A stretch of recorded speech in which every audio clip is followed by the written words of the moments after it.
Good morning. I'm Dr. Barbara Louw. It is my privilege to tell you about our second ebook. Ebooks are very special these days because the printing costs for real hard copies are going through the roof. A sensible vision is a practical model of helping people, how to help people. This was my very first book that I wrote. In a nutshell, this book is the why and the how we do what we do. And I put it in an easy to read format. I've got a privilege to do what I dreamt of doing as a child.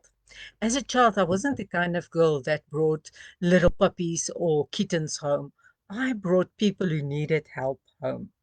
Today, I sit in a place where I'm really in the privileged position to help people, to minister to people, to work for God. I can also say I've got a good marriage and beautiful children, although life is not all that easy all the time. One of the major events in my life was when I had a stroke. That was life changing in many respects because I had to relearn how to read and obviously how to write. After that, I completed my master's degree in sociology with victims of sexual violations. And my whole theme was around hope, the hope of God, as a metaphor for the narrative therapy I did with these clients. And I must say that was also so enriching. And that led me to write this book. In this book, I tell you more about what we do. I tell you about the beginning of Intertrauma Nexus, our Christian ministry, where we help people to put trauma behind them. In this book, there's chapters on what tough place, what to do in a tough place where life hurts. I define crisis and trauma, and then I spend quite some time on the common stress responses after a traumatic experience. Everybody that goes through trauma doesn't automatically develop post-traumatic stress disorder, but it's important to acknowledge post-traumatic stress disorder, or PTSD as it's generally known. I was also fortunate as I was doing my studies to come across the work of Professor Michael Linden on post-traumatic embitterment disorder, and that was the focus for my postdoctoral studies. One of my pet hates in life is the whole thing of blaming the victim. When hard things happen to people in life, we often see that they are blamed for what happens. If it's illness, people can say, what's wrong in your life? Why is this bad thing coming over you? And more so when traumatic experiences like rape happens. Our focus is on helping people, not blaming victims. And that leads me to helping ordinary people to do extraordinary things. It's no ordinary thing if you can reach out to help somebody to stand up again. Our trauma handling model is practical. In this book, I explain to you the importance of the initial conversation, the importance of listening to the story and utilizing this person's unique life story to help them to reframe their traumatic experiences. Normal experiences is very stressful. And that leads me to say, let's talk about stress, anxiety, loneliness, depression, and all those things that people seem to shy away from. When you ask somebody, how are you doing? They will say, I'm fine. In actual fact, they are suffering. They are really having a hard time to deal with what they're going through. And somehow people just want to put a little plaster and say, ugh, everything is going to be okay, while their coping skills are rock bottom. So my purpose is to help people with the activation of their skills, problem solving skills, and coping skills, and then the road to recovery. Some people have a long road to recovery, and other people just need to find their balance again. The moment they find their balance, they can utilize their skills. They can understand the people around them, and they can understand themselves a little bit better. In this book, I've spent quite some time on the topic of hope. I believe that hope is what makes all the difference. Hope and self-care. You don't look after yourself if you don't have hope for tomorrow. But the good thing about hope is that we can believe that the sun will shine again tomorrow, no matter how dark the hour you are in. That hour is only 60 minutes long, and I believe the grace of God is the ultimate form of hope. I believe that we can share the grace of God and hope with other people by reaching out in a gentle way. I am not an aggressive therapist. I'm a gentle person. For me, therapy is that gentle nudge to change while we walk the road with people. Therefore, I value a multidisciplinary approach.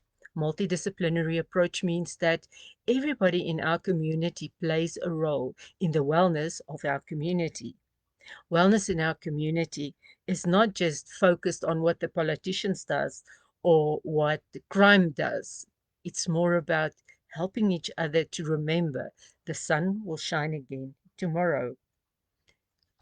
I spent a chapter on helping a traumatized employee. There's a notion sometimes that, what happens at work is at work. What happens at home is stay at home. But that's not really realistic. If you are traumatized in your workplace, it will spill over to your home. If it's going bad at home, whether it's due to financial struggles, domestic violence, or just poor relationships, it's going to spill over to your workplace. And how do you manage that? Also, for the managers, how do you deal with an employee that's struggling without taking the problem out of their hands?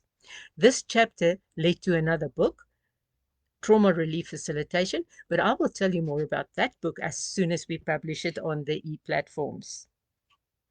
The unique part of this book is that I explain the role of pastoral counselors and pastors. In ministry, it's often hard to navigate through the hardships of life and what people expect from you. They expect from a pastor quick answers, quick solutions. You pray and poof, the problem is away. And it doesn't always work that way. So, how do you deal with this? The step by step trauma handling model helps you to understand how to deal with this. Now, I said in the beginning that post traumatic stress disorder is a very popular term. I think the media has a great role to play in this, and they use psychological terms to give us a handle to the problems that we have, because there's many things that happen to people that they don't have words for. I help you to find the right word with a list of terms at the end of the book. I put some scriptures in for you, but the bottom line is this book is for you if you've got a heart and a passion for people. My husband and I have been serving in ministry for close to 40 years. Can you imagine? It's a long, long time, and God has blessed us. As I said, our lives are not without problems, but we know who's the problem solver. We know who's the one who gives us hope. And I believe by the grace of God, we are in the position that after 40 years, we can train counselors, we can train pastors, not to leave what they're doing, but to add to their skills. I've got a special passion for pastors and managers and people with bivocational ministries. A bivocational ministry is when you do a work to get an income and you minister to people. Much of our training is focused on do what you do best. And, if you're the one who's praying with a person who's going through hardship in life, you've got a sensible vision. A sensible vision is available on books to read. I've posted the universal book link to your favorite e-platform. You're going to follow their guidelines and you're going to do your whole transaction through books to read. And I believe that this is a great step forward for us in Intertrauma Nexus, as well as Aquila training, that we can start to make our books more available for people across the world. This means that you can get your book on your phone, your tablet, your computer without hassle. I also made the book order to print. You can order it from that platform if you want to print it. That means that you don't have the exuberant delivery costs and so on. You can follow that on that one. If you want to make contact with me, please send me an email to info@barbaralow.com or just message me on the social media. If you message me, I will help you to obtain the free PDF tool that I made of how to make the best out of a counseling session. It's often difficult to remember everything that happens in a counseling session, the advice that's given, but I have a practical tool and I will make that available to you. You can also enroll for my author's newsletter on my website. My website's address is www.barbaralow.com. But remember to send me that email to info@barbaralow.com. I pray that this book will open your heart to your own dreams. Follow your dreams. That makes all the difference. And by the grace of God, we will have our next book available shortly.